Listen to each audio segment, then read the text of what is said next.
Tonight, nearly 3,000 customers living in Selma are dealing with low water pressure. Crews in town fixed a water main break this evening, but a boil water advisory remains in effect for the next 24 hours. WRO's Aaron Thomas is live in Johnston County, where locals and business owners are adapting to this ongoing situation. Aaron, but they don't like it.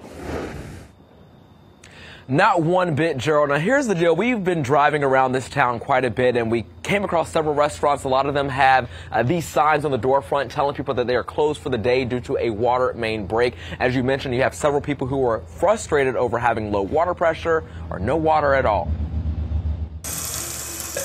Yeah, just a little bit. For Gloria Rosario, some water flow was better than nothing at all. What was it like this morning?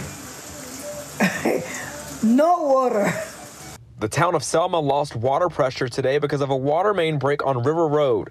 We went into the ground looking for a 6-inch water line that was listed according to our maps, found a 12-inch water line that was in the ground.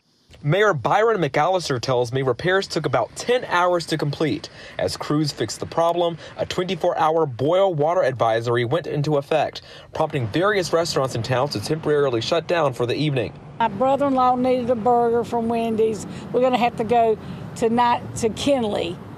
I'll get on 95 and go to Kinley. Water pressure will be returning within the next couple of hours. It's a matter of the water tanks around the community filling back up so that pressure is restored to the system. In the meantime, Gloria Rosario is using bottled and jugged water to get by. She looks forward to her water services being restored to normal levels. Oh, because the water is very important, and I pay a lot of water.